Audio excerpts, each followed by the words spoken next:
आवाज आ रही है सब लोगों को? स्क्रीन पर दिखाई दे रहा है?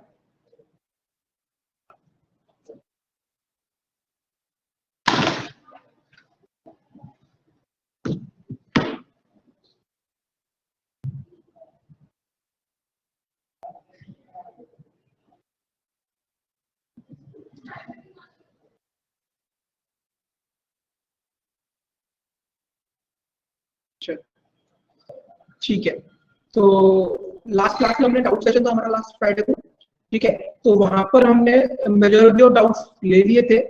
अभी जो डाउट्स रिमेनिंग है उनको पहले कंप्लीट कर लेंगे, उसके बाद हम लोग टॉपिक स्टार्ट करेंगे। ठीक है, ठीक है, उसके बाद हम लोग स्टार्ट करेंगे कोडिंग डिकोडिंग। ठीक है बच्चों,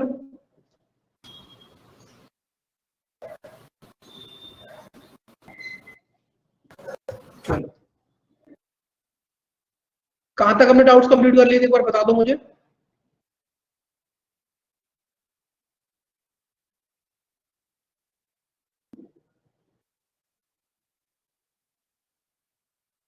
शायद 19th क्वेश्चन तक कर लिया था, राइट?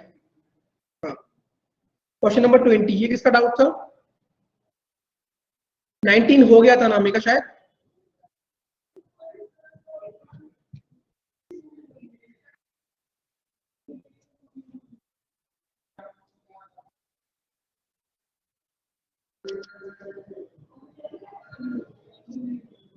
चलो क्वेश्चन नंबर 20 देखते हैं। I am standing at the centre of a circular field, एक सर्कुलर फील्ड है।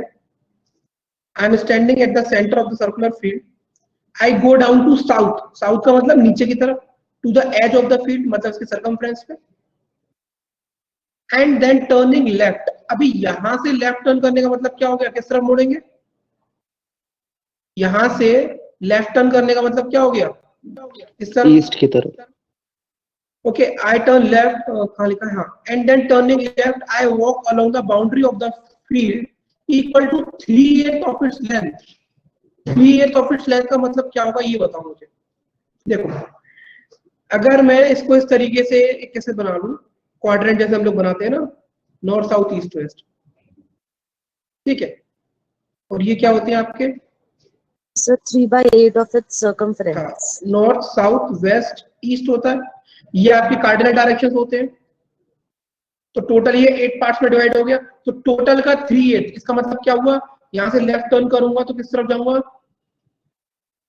1/8,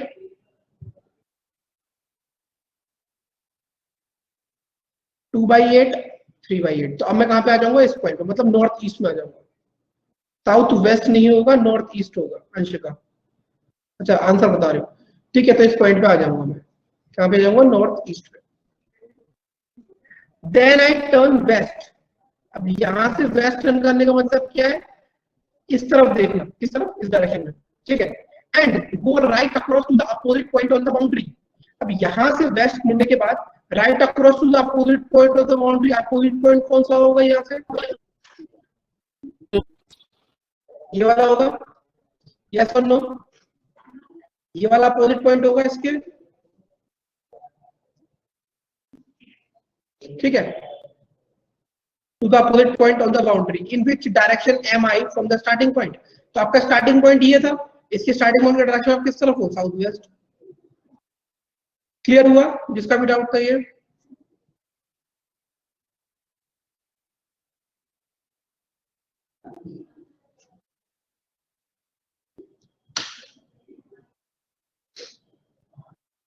चलिए क्वेश्चन नंबर 21, ये आपने जो एसएससी एस्पिरेंट वाली क्लास है वहां से ये डाउट पूछा है, ठीक है, इसको देख लो एक बार। Sir, make sure one thing that I was late to join the class. So ये डाउट सेशन हो रहा है ना? नहीं, डाउट सेशन नहीं है, डाउट जो पेंडिंग रह गए थे उनको कंप्लीट करने के बाद फिर कोडिंग डिकोडिंग स्टार्ट करेंगे। वो जो 7 पेंडिंग था। हाँ हाँ, वो 6-7 डाउट जो पेंडिंग रह गए थे ना, उनको कंप्लीट करने के बाद फिर हम लोग अपना टॉपिक स्टार्ट करेंगे। ओके सर, ठीक है, तो ये किसका डाउट था बेटा? The given figure on the left hand side in each of the following question is folded to form a box. Choose from the alternative 1, 2, 3 and 4 the box that cannot be formed। मतलब क्या है? यहाँ पर जिन्होंने भी ये doubt पूछा है उन्होंने क्वेश्चन को ढंग से नहीं पढ़ा होगा, इफ आई एम करेक्ट। यहाँ क्या लिखा है, choose from the alternative 1 2 3 and 4 the box says that can not be form, that can be form नहीं, that can not be form, जो बन नहीं सकता। ठीक है, तो अगर आप इसमें देखोगे कौन सा नहीं बन सकता, तो देखो यहाँ पर अपोजिट आपके कौन कौन से, एक तो ये है, इसके अपोजिट ये है, ये सर्कल है, इसके अपोजिट ये है, ये क्रॉस है, इसके अपोजिट ये स्टार है। ठीक है, तो अब देखेंगे ये नहीं बन सकता, this can not be formed, this can be formed, again this can be formed, and now this one, this can be formed. तो मतलब इसमें से कौन सा नहीं बन सकता है, वो है आपका ऑप्शन नंबर ए। समझ आया?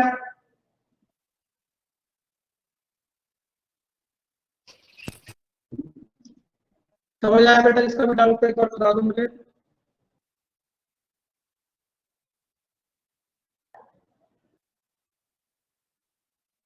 ऑप्शन डी होगा ना? क्यों ऑप्शन डी क्यों होगा? ऑप्शन डी बन सकता है, क्यों नहीं बन सकता? अंशिका, यहाँ पर कहा क्या जा रहा है, जो बन नहीं सकता, जो बन नहीं सकता। अच्छा अच्छा अच्छा अच्छा अच्छा, sorry sorry sorry sorry sorry sorry sorry sorry sorry, हाँ मतलब आपका कहने का बिल्कुल मतलब सही है, मैं वो चीज हो गया। ऑप्शन डी है A as answer, correct correct correct correct, मतलब आंसर आपका यही है। अब वो ऑप्शन आप ढूंढ लो, ठीक है? क्लियर है पॉइंट?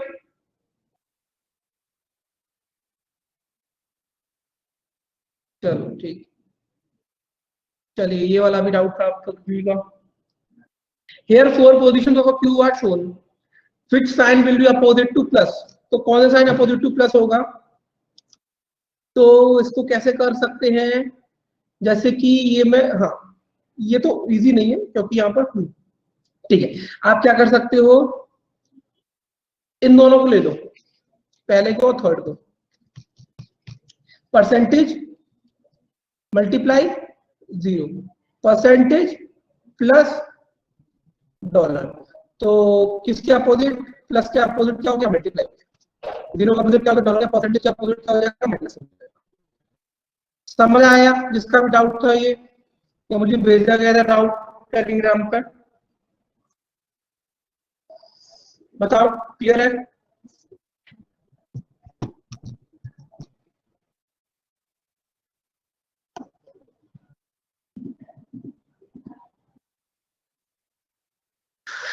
क्लियर है बेटा डाउट ये जिसका भी था? सर ये क्यूब वाले बैंक वालों के लिए तो है नहीं है, लेकिन ये डाउट ये मैंने तो तभी तो एसएससी में पढ़ाया था टॉपिक ये, जो 2 से 3 बैच चलता है उसमें पढ़ाया जाता है ये। ठीक है, चलिए अब ये क्वेश्चन किसी ने पूछा था, ये टॉपिक नंबर सीरीज का है, काफी लोगों का हो गया होगा, काफी, ये टॉपिक आपको अजीत सर ने कराया था, राइट?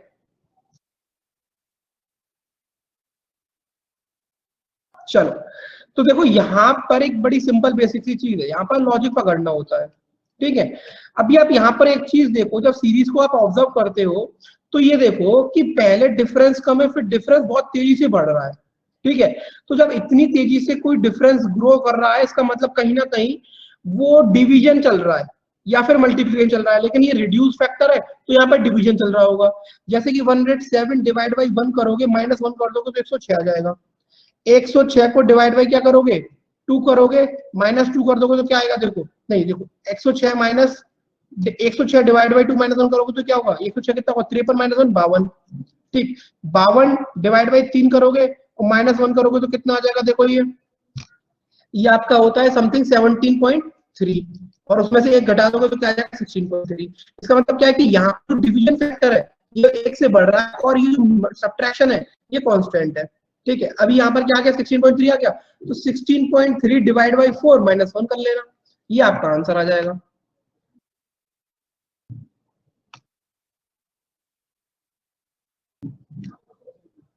समझ आया?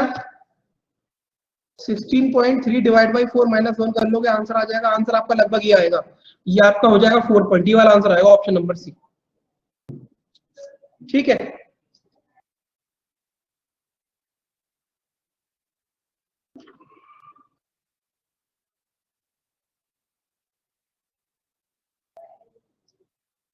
ठीक है बेटा, आगे चले।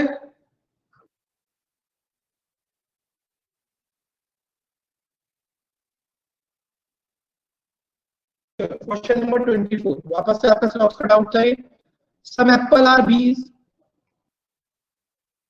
No B is a papaya, और पपाया आर बॉयज। ठीक है, अब देखते हैं। Some apple are boys, no. Some boys are papaya, yes, some boys are papaya. Some boys are apple, no. Some bees are apple, yes. ठीक है, तो answer क्या हो जाएगा इसका? Only second and fourth. समझ आया ये जिसका भी डाउट था?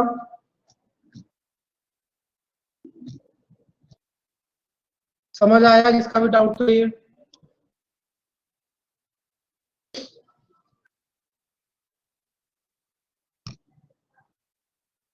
बता दीजिए भाई।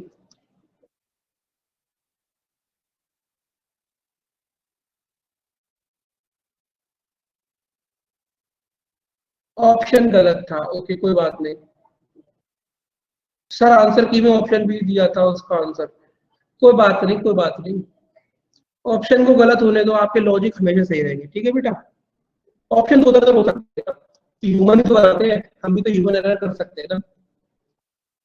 Eight last we all are humans, correct.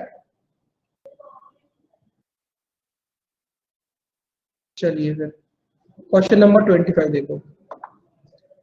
Introducing a boy, एक लड़के को इंट्रोड्यूस करते हुए एक लड़की कहती है he is the son of the daughter of the father of my uncle. Looks complicated but let's simplify it. Of my uncle. My uncle किसके? A girl said. जब लड़की कुछ कह रही है तो उसके कौन होंगे? Uncle. Father of my uncle मतलब इस लड़की के दादाजी। डॉटर ऑफ द फादर, किसकी daughter? Daughter of the father of my uncle मतलब इनकी बेटी, इनकी पुत्री। ठीक, he is the son of, ये जो लड़का है ये सन है किसका? डॉटर का। किसकी डॉटर का? पिताजी का। किसके पिताजी का? इस लड़की के अंकल की। ठीक है, तो यहां पर अगर आप देखो how is the boy related to the girl, तो ये जो बॉय है ये इस गर्ल से कैसे रिलेटेड है? वैसे तो यहाँ पर ये चीज क्लियर नहीं है स्टेटमेंट। अरे रुक जाओ श्रेयांश, अभी नए क्वेश्चन बाद में लिया ना, पहले हम ये पुराने क्वेश्चन को डाउट क्लियर कर ले। ठीक है, अब यहाँ पर क्या है, इतना तो जैसे ऑप्शन अगर देखोगे तो नेफी भी नहीं है, अंकल भी नहीं, सन भी नहीं है, तो आप ब्रदर लगा ले डायरेक्ट। हाँ, लेकिन अगर यहाँ पर दो ऑप्शन होते, ब्रदर होता और यहाँ पर कजन होता, और यहाँ पर ऑप्शन होता कैन नॉट बी डिटरमाइंड, तो आंसर होता कैन नॉट बी डिटरमाइंड, क्योंकि ब्रदर का मतलब क्या हो गया, और गर्ल सिर्फ ब्रदर और सिस्टर लिखा आता है क्वेश्चन में, तो मैंने आपको क्या बताया था, ब्रदर और सिस्टर अगर लिखा रहा है इसका मतलब वो सिबलिंग्स की बात कर रहा है, और सिबलिंग मतलब सगे भाई बहन होते हैं।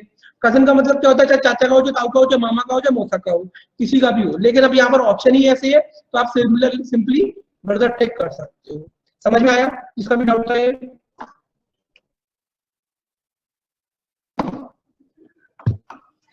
सर एक बार और इसको समझा दीजिए।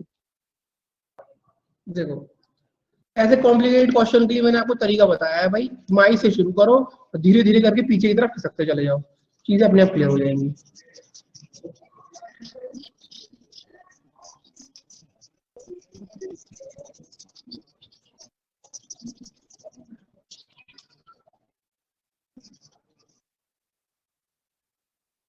ठीक है, देखिए, introducing a boy a girl said, एक लड़की कह रही है कि he is the son of the daughter of the father of my uncle.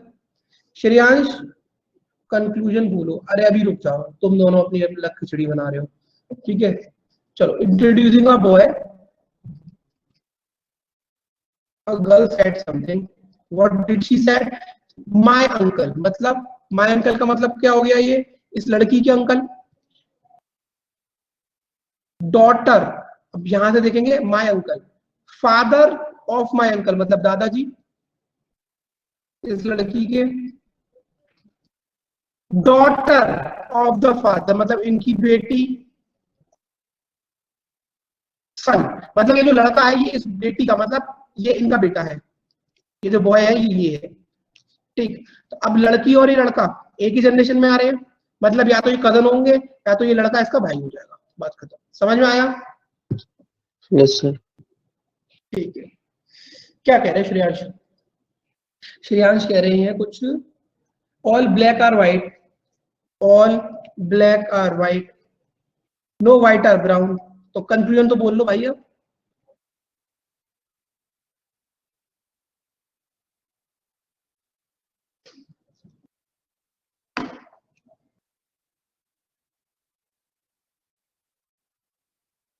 Conclusion restatement है सर, गलत होगा बिल्कुल। कंक्लूजन रीस्टेटमेंट है तो दुनिया की कोई सी भी किताब कुछ भी कह ले, उससे मुझे फर्क नहीं पड़ता, रीस्टेटमेंट हमेशा गलत होते हैं, सिंपल सा फंडा है।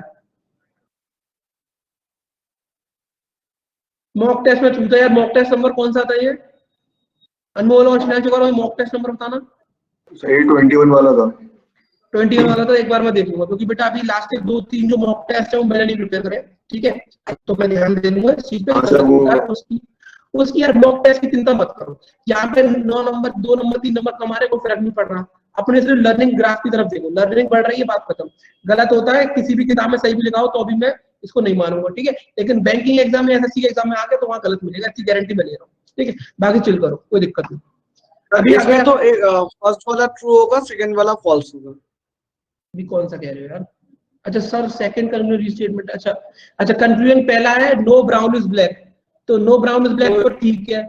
Second no white is brown. अब मुझे ये नहीं पता ना स्टेटमेंट क्या था, स्टेटमेंट क्या था? नो व्हाइट ब्राउन, तो नो व्हाइट ब्राउन गलती हो जाएगा क्योंकि रीस्टेटमेंट फॉल्स। पहला सही है सर, पहला सही है सर,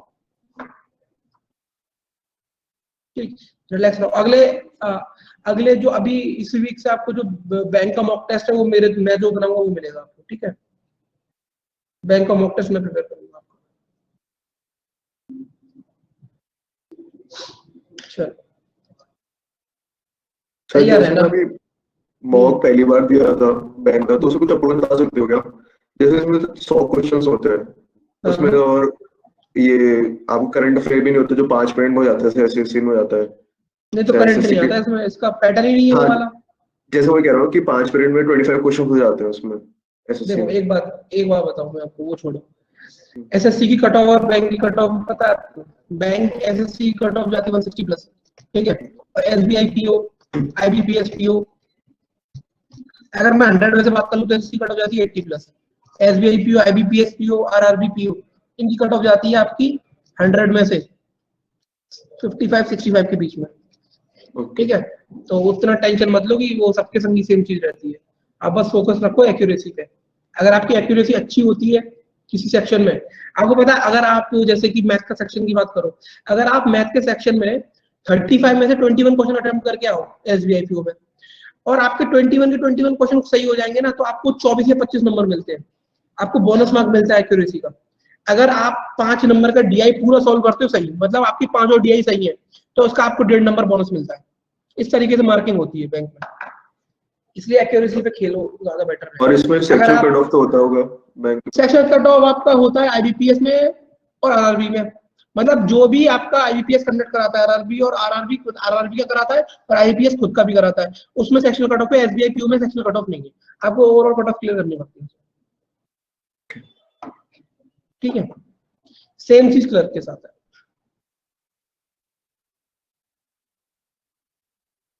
अब ये क्वेश्चन किसने पूछा था बता दो जल्दी फटाफट से।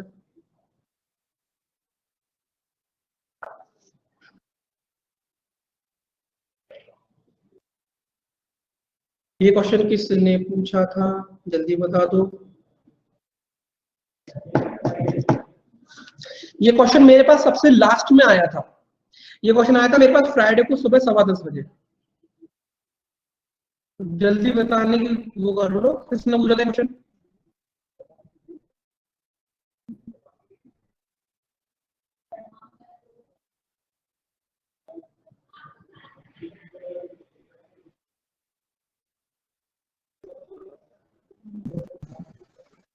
अगर किसी का था नहीं तो मैं स्किप कर दूं उससे, क्योंकि डाउट भी तो ले रहा हूँ कौन सा मैं पढ़ा रहा हूँ, तो पढ़ा तो चुका हूँ टॉपिक पहले से ऑलरेडी, तो अगर डाउट आप में से किसी का है नहीं तो स्किप कर देते हैं, नया टॉपिक स्टार्ट करते हैं। 1 मिनट का टाइम करो, जल्दी आओ जिसका भी डाउट हो सामने, फालतू में क्यों टाइम वेस्ट करें जब डाउट ही नहीं है किसी का। तो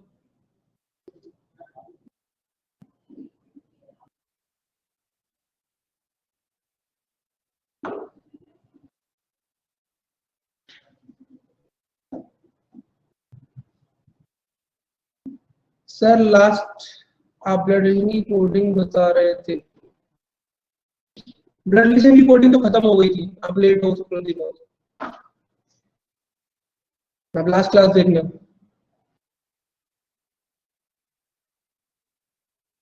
ब्लड रिलेशनशिप टॉपिक खत्म हो चुका था ना पूरी तरीके से, बताओ जल्दी से।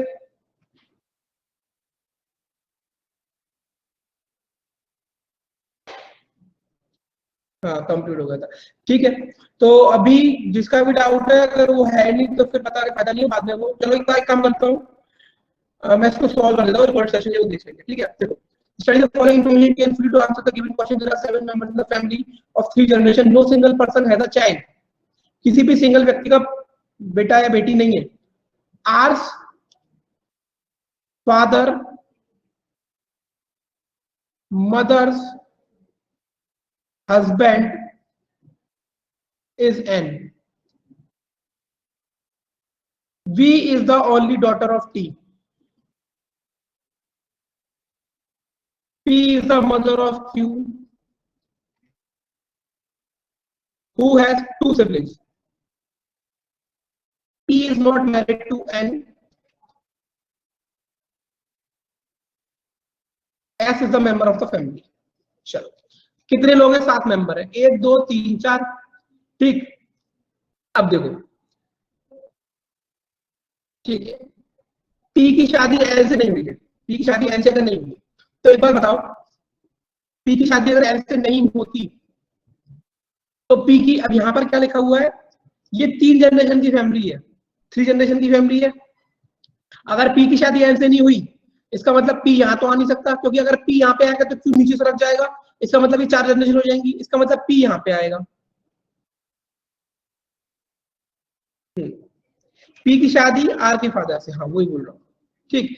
अब पी का जो भी है, P is the mother of Q है, हु हैज 2 सिबलिंग्स, इसका मतलब क्यू के 2 सिबलिंग्स है, एक तो ये हो गया आर और एक सिबलिंग और होगा, ठीक। ये कितने लोग हो गए, 7 मेंबर हो गए, ठीक है। S is the member of the family. अब इसको कैसे बिठाओगे, ठीक है, क्योंकि यहां पर आपको 3 लोग लेके आने हैं, तो टी को आप यहां पर रखोगे तो वी यहां तो आ नहीं सकते क्योंकि वी फीमेल है और यहाँ पर मेल पर्सन चाहिए, इसका मतलब टी आएगा यहाँ पे, वी आएगा यहाँ पे, और यहाँ पे कौन आएगा, यहाँ पे आ जाएगा S is the member of the family, तो एस आ जाएगा यहाँ पे। तो एस और एन मैरिड कपल हो गए, टी और पी मैरिड कपल हो गए, और आर क्यू बी ये सिबलिंग्स हो गए। अब यहाँ पर क्या लिखा है, V is the only daughter of T, इसका मतलब ये दोनों कौन हो जाएंगे, भाई हो जाएंगे, क्योंकि यहाँ पर क्या लिखा है, ओनली, ठीक है। तो बाकी के जो मेंबर बच गए वो ब्रदर हो जाएंगे। तो how is V related to Q, तो वी क्यू से कैसे रिलेटेड है, तो वी हो जाएगी कौन, वी सिस्टर, ठीक। नेक्स्ट क्वेश्चन क्या था इसमें, four are the same in a certain way, thus forms a group, which among the following does not belong to the group। अगर ऐसा क्वेश्चन ब्रदर ब्लड रिलेशनशिप आता है इसका मतलब वो कहीं ना कहीं फीमेल और मेल को अलग करने की कोशिश कर रहे हैं। टी एंड क्यू पी, तो यहाँ पे देखोगे टी मेल है, एन मेल है, क्यू मेल है, ठीक है, और यहाँ पर पी आपका फीमेल है, तो पी इसका करेक्ट आंसर हो जाएगा, क्योंकि ये तीनों मेल पर्सन है और ये आपका फीमेल पर्सन है, इसलिए इसको अलग करा है, ठीक है बेटा। तो यहाँ पर समाप्त होते हैं आपके डाउट सेशन, जो पहले हमने कितने 4 टॉपिक से लगभग लिया था, आगे भी आपके डाउट लेते रहेंगे, कोई दिक्कत नहीं है उस चीज में, ठीक है, ठीक है, चलो।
ठीक है, सबको स्क्रीन दिखाई दे रही है बेटा ये?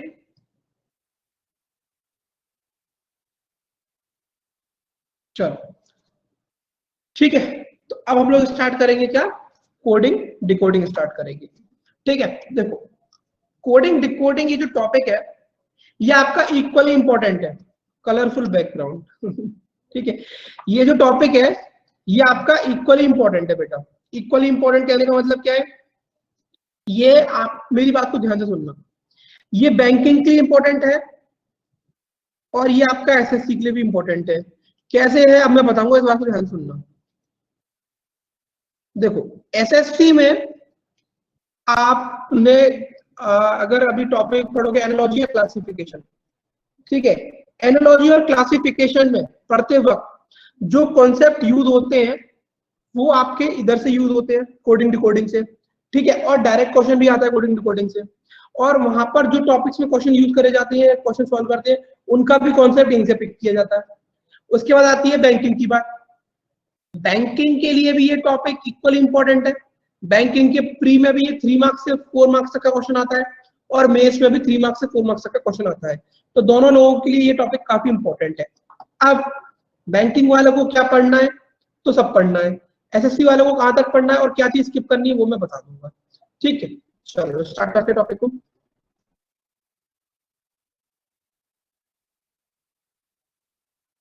पहले तो मैं दिखा दूं क्या क्या पढ़ना है इसमें, क्या क्या नहीं पढ़ना। देखो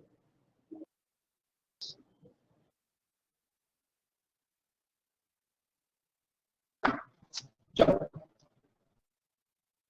देखो यहाँ पर क्या लिखा है, letter and number coding. Letter and number coding decoding ये दोनों को पढ़ना है बैंक एसएससी वालों को।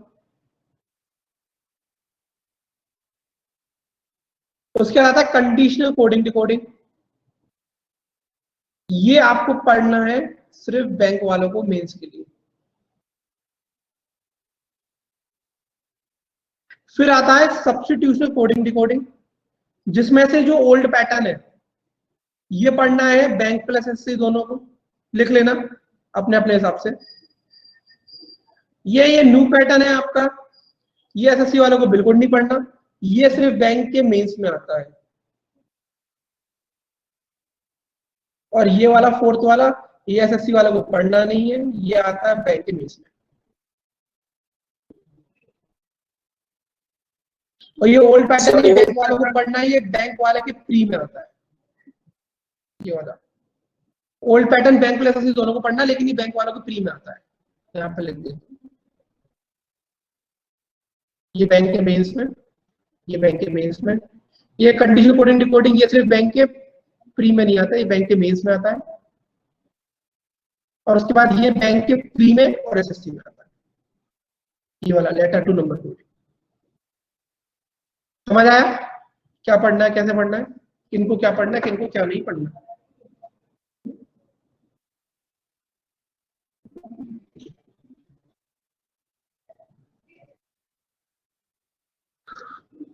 ठीक है, कोई दिक्कत कोई परेशानी किसी को?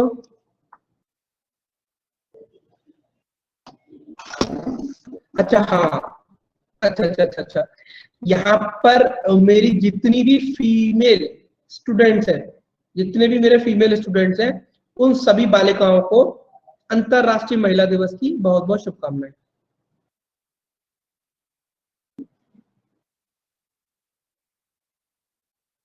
ठीक है, अच्छे से पढ़िए पूरी कोशिश के साथ, ठीक है ना। देखो कर्म करना आपका काम है, उसका फल देंगे भगवान जी, ठीक है। Work hard and surely you will be succeeded. Okay चलिए,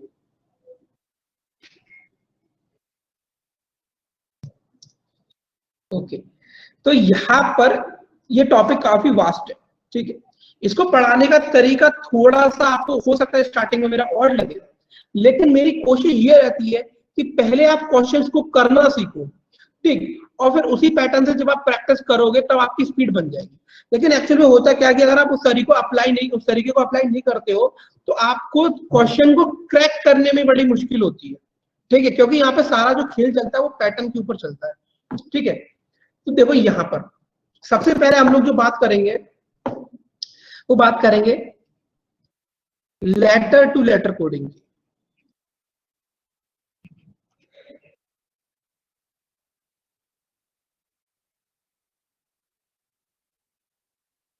लेटर टू लेटर कोडिंग में कितने टाइप होंगे वो एक बार आप देख लो। इसमें होगा आपका इंक्रीजिंग डिक्रीजिंग पैटर्न या इंक्रीमेंट डिक्रीमेंट,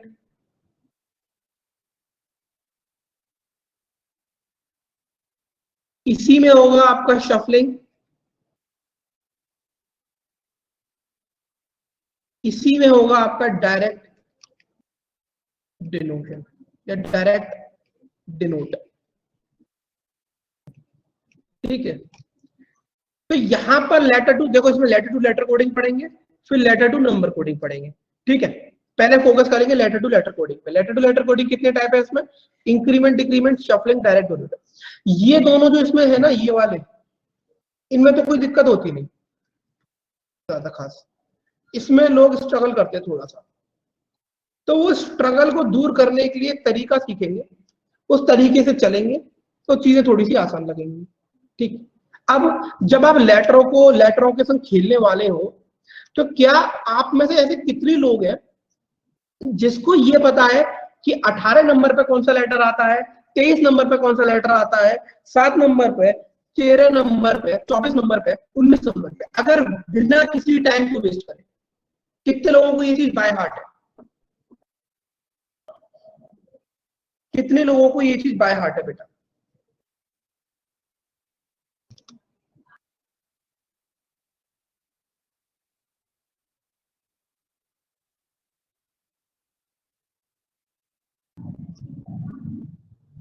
हाँ, अब करना पड़ेगा, ये चीज करनी पड़ेगी, क्योंकि कोडिंग डिकोडिंग करने का सबसे बेसिक तो यही है कि आपको सारे लेटर्स के प्लेस वैल्यू बिल्कुल बाय हार्ट होने चाहिए। मैंने अगर बोल दिया W कितने पे आता है तो आपको पता होना चाहिए W आता है 23 पे। 17 पे क्या आता है, Q आता है तो आपको पता होना चाहिए। मैं बोलूं L किस पे आता है, हाँ L किस पे आता है, तो L कितने पे आएगा बताओ, 12 नंबर पे आएगा। 12। ठीक है, तो ये बाय हार्ट होना चाहिए, क्योंकि ये वाला जो काम है ये हम 5 से 10 सेकंड के अंदर करना है हमें। तो उसके लिए क्या चीजें होनी चाहिए, आपकी कमांड बहुत अच्छी होनी चाहिए। तो देखो यहाँ पर एक बार प्लेस वैल्यूज को रीड करो, A1 B2 C3 D4 E5 F6 G7 H8 I9 J10 K11 L12 M13 N14 O15 P16 Q17 R18 S19 T20 21U 22V 23W X24 Y25 और Z26।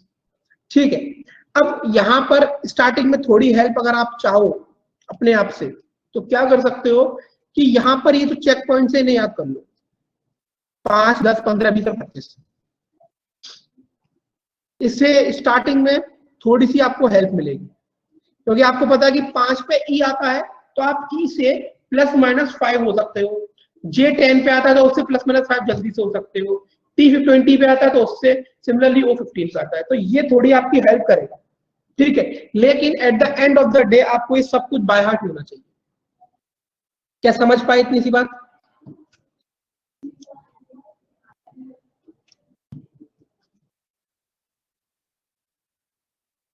ठीक है,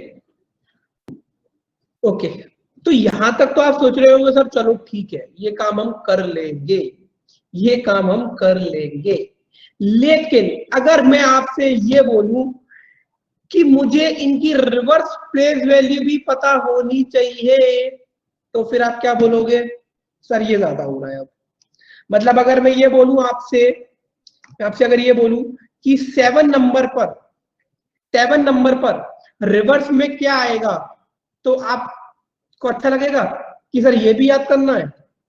बताओ, अगर मैं बोलूं कि अगर मैं इन अल्फाबेट्स को रिवर्स ऑर्डर में लिखूं तो 7 के सामने क्या आएगा, ये बाय हार्ट करना है, तो क्या ये आपके लिए इजी होगा या चैलेंजिंग होगा?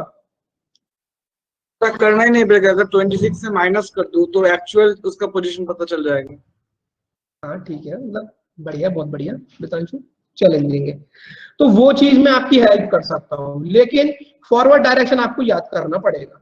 ठीक है, ठीक है, फॉरवर्ड करोगे आप, रिवर्स का लॉजिक बताऊंगा मैं। देखो रिवर्स का क्या लॉजिक है, जैसे कि अगर आप यहां से देखो, एक बार यहां पर ए बी, चलो वहां पर लिखा हुआ उसको देखते हैं।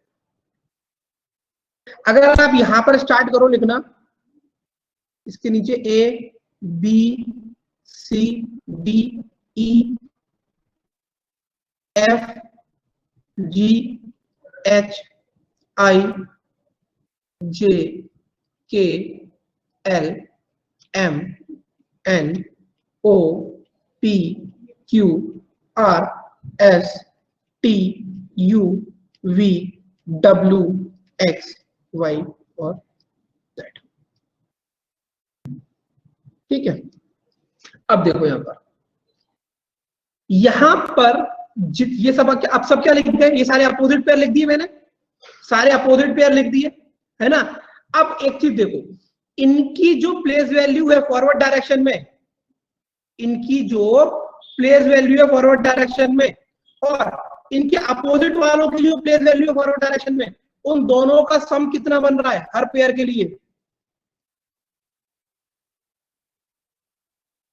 बी की बात कर लू तो बी 2 पे आता है, वाई पे आता है 25, दोनों का सम कितना बन रहा है, समझ आ रहा है ये बात। मतलब कोई भी अपोजिट पेयर कौन सा होगा तो उसका सम 27 निकाल लो। फॉर एग्जांपल मैंने आपसे क्या बोला था, कि 7th पोजीशन पर अपोजिट में कौन आएगा, अपोजिट में कौन आएगा, तो 7 में आप अगर 20 जोड़ोगे तभी तो 27 बनेगा, यस और नो। 7 में अगर आप 20 जोड़ोगे तभी तो 27 बनेगा बेटा।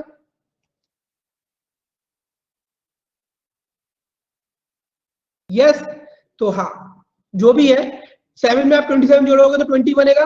तो 20th पोजीशन पे कौन आता है, टी आता है। तो रिवर्स ऑर्डर में जो 7th पोजीशन पे आएगा वो टी आएगा। ठीक है, फॉरवर्ड तो याद कर लिए ना, फॉरवर्ड में तो कोई दिक्कत ही नहीं है।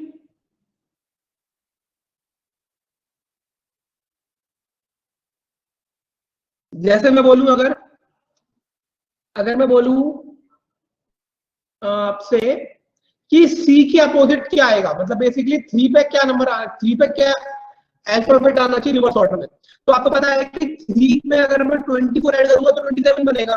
तो 24th पोजीशन पे क्या आता है, एक्स आता है। तो इसका मतलब रिवर्स अल्फाबेटिकल ऑर्डर में 3rd पोजीशन पे कौन आएगा, एक्स आएगा। ये चीज क्लियर है।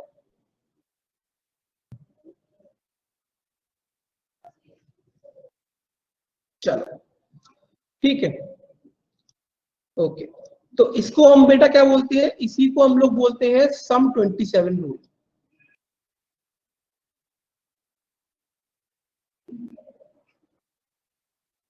ठीक है, अब आगे बढ़ते हैं।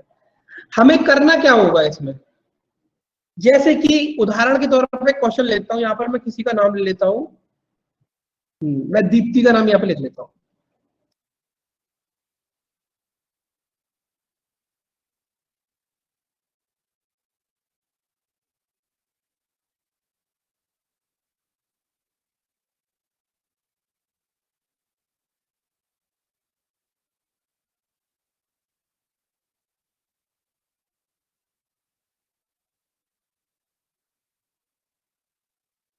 ठीक है, मैंने दीप्ति का जो नाम है, अब क्वेश्चन हम जो पढ़ने वाले हैं वो किस टाइप का क्वेश्चन होगा, क्या होगा क्या, तो आपके सामने लिखा आएगा, if Deepti is coded as this, if Deepti is coded as this, then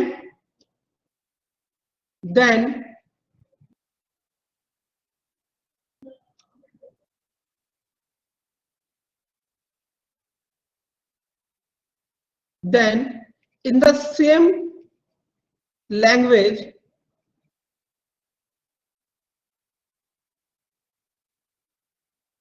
how you will code गर्व। ठीक, तो गर्व को कैसे कोड करोगे, मतलब ये होगा आपका क्वेश्चन बेटा। समझ आया क्वेश्चन कैसे पूछा जाएगा, समझ आया क्वेश्चन कैसे पूछा जाएगा? ठीक, अब करना क्या है, करना क्या है, दीप्ति जो एक वर्ड है, इसको इस पर्टिकुलर लैंग्वेज में कोड किया गया है। आपको फाइंड करना है कि क्या पैटर्न हिडन है इसके अंदर, क्या पैटर्न हिडन है इसके अंदर। सारी स्टडी हम जो करेंगे कोडिंग डिकोडिंग में, वो इनके बीच में जो पैटर्न बन रहा है उसे फाइंड आउट करने के लिए करेंगे। आई बात समझ में, आई ये बात समझ में?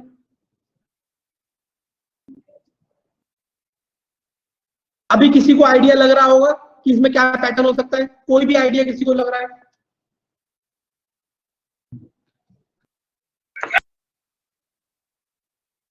कोई भी आइडिया किसी को लग रहा है? देखो, अब हमारा काम शुरू होगा। हमारा जो बेसिक टारगेट है इसमें, वो टारगेट ये है how to crack the pattern. Pattern को कैसे क्रैक करना है, तो अब हमारा जो भी फर्दर स्टडी होगी वो पैटर्न की तरफ कैसे पहुंचना है उसके बारे में हम जानकारी लेंगे। तो देखो यहां पर, जैसे कि यहां पर मैंने क्या लिख रखा है, इसको अभी छोड़ना, ठीक है, अभी हम सिर्फ इसकी बात करते हैं। जैसे दीप्ति लिखा है, हमें पैटर्न आइडेंटिफाई करना है फिलहाल के लिए।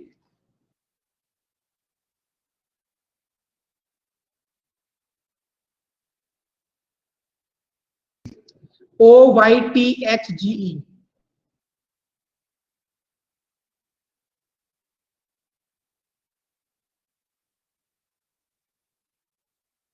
ठीक है। अभी सिर्फ ये एग्जांपल चल रहा है कि हमें करना क्या है इस टॉपिक में, किस चीज के पीछे एक्चुअल में दिमाग लगाना है। अब मैं आपसे जैसे बोल रहा था कि आपको प्लेस वैल्यू याद होनी चाहिए, तो देखो अगर आपको प्लेस वैल्यू याद है तो आप फटाफट से यहां पर लिख दोगे।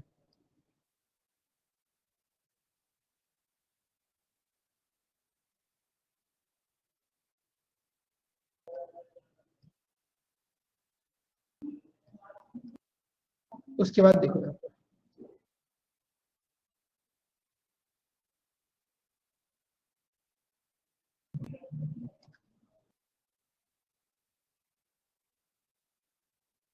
ठीक है, ठीक है बेटा, लिख लोगे? इतनी तेज आप भी लिख लोगे, याद कर लोगे आज, ठीक है। आज आप लोगों को एक होमवर्क दूंगा मैं क्लास में, तो क्या करोगे आप लोग, जो भी आपकी स्टडी टेबल है, जहां भी आप पढ़ते हो, जहां भी आपका एल्मिराजा बुक्स रखी हुई है, उसके बाहर एक लगा लेना छोटा सा A4 साइज का कागज, उसमें A के सामने 1, B के सामने 2 लिखकर, और उनको रिवर्स भी लिख लेना सेम पेज पे, ठीक है। ऐसे ही देखते देखते आपको चीजें याद हो जाएंगी। अब देखो सर, दीप्ति से ये पैटर्न कैसे बना, तो अगर आप यहाँ पे 1 to लास्ट देखोगे, D से E +1, E से G +2, देखना यहाँ पे ध्यान से, यहाँ पर क्या करा है +1, यहाँ पर क्या करा है +2, यहाँ पे देखो E से H +3, P से T +4, T से Y +5, I से O +6। मतलब पहले से आखिरी की तरफ जाते हुए हर नंबर के बाद +1 इंक्रीमेंट किया है, ये पैटर्न बना है, ठीक है। अब मैंने क्या बोला था, पैटर्न फाइंड किया आपने, इसी के बेसिस पर आपको क्या कोड करना था, गर्व को कोड करना था। तो अब गर्व को कैसे कोड करोगे, G में +1 करोगे तो क्या आएगा H, A में +2 करोगे तो क्या आएगा C, R में +3 करोगे तो क्या आएगा U, B में +4 करोगे तो क्या आएगा Z। तो गर्व का कोड ये बनेगा और ये होगा आपका आंसर। तो बेसिकली आपको इस चीज के पीछे मेहनत करनी थी, इस पैटर्न के पीछे। समझ आया? देख कर दूंगा मैं कभी, समझ आया बेटा? अभी हमने टॉपिक स्टार्ट ही नहीं किया, मैं आपको सिर्फ ये बता रहा हूं कि मेहनत कहाँ है, इसमें दिमाग कहाँ लड़ाना है, इसमें हमें इस पैटर्न को क्रैक करने में दिमाग लड़ाना है, और इस पैटर्न पहुंचने में आपको मेरी मदद करनी है। मतलब मैं आपको समझाऊंगा, लेकिन आप समझोगे तब जब आप मेरी थोड़ी मदद करोगे। मदद मेरी कैसे करोगे? जब आपको ये प्लेस वैल्यूज इसकी याद होंगी अच्छे से। ठीक है, तो उम्मीद करता हूँ नेक्स्ट क्लास तक पहले तो मैं प्लेस वैल्यूज पूछूंगा सबसे, याद करके आना। उसके बाद मैं बताऊंगा कि सर ये जो आपने 1 to लास्ट आप पहुंचे हो, यहाँ भी पहुंचने का तरीका है। जरूरी थोड़ी ना कि हर किसी के दिमाग में बैठ जाए कि हाँ यार 1 to लास्ट दिख गया दिख गया, वो चीज नहीं होती अचानक से। कभी कभी की बात लगे कि दिख गया, लेकिन फिर पहुंचना कैसे है वहां तक। ठीक है, अब अनामिका एक बार देखो, अनामिका यहाँ पे देखो, दीप्ति वर्ड दिया था मैंने आपको, उसका कोड दिया था ये। उस कोड को क्रैक करने के लिए पहले मैंने क्या किया दीप अनामिका, सबसे पहले मैंने सबकी प्लेस वैल्यूज लिखी। प्लेस वैल्यू लिखने के बाद मैंने ये देखा कि 1 to लास्ट जा रहा हूं तो +1 हो रहा है, second to second last +2, third to third last +3, fourth to fourth last +4, 5 to 5 last +5, 6 to 6 last +6। कहने का मतलब ये है पहले से आखिरी की तरफ एक एक एक बढ़ता चला जा रहा है, और उसी तरीके से मैंने गर्व को यहाँ पे कोड कर दिया, +1 +2 +3 एंड +4। ठीक है, ठीक है। तो जो नेक्स्ट क्लास होगी उसमें हम डायरेक्ट स्टार्ट करेंगे कि कैसे पैटर्न की तरफ मूव करना है।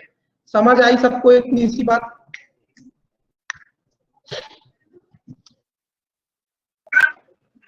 सर एक डाउट है बोलिए। सर, अगर v की जगह y होता तो हम +4 करके कहाँ पे? कैसे जाते? गर्भ में v नहीं होता, y होता लेट्स से, तो फिर हम लोग +4 करते। हाँ, तो अगर आप इसमें +4 करते तो कैसे जाते? y के बाद z खत्म हो गया, वापस से A, B। साइकिल शुरू कर दो, A B C आता फिर यहाँ पे। समझ आया? Yes sir. कोडिंग डिकोडिंग में जब भी z खत्म हो जाएगा तो वापस से A शुरू कर दो, सिंपल सी कहानी है। ठीक है, ये बड़ा टॉपिक है, टाइम लेगा, थोड़ा सा पेशेंस रखना, पूरा समझ में आएगा, इंपॉर्टेंट बहुत है।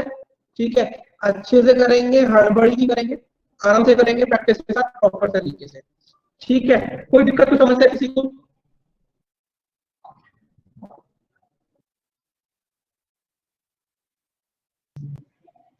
चलो ठीक है।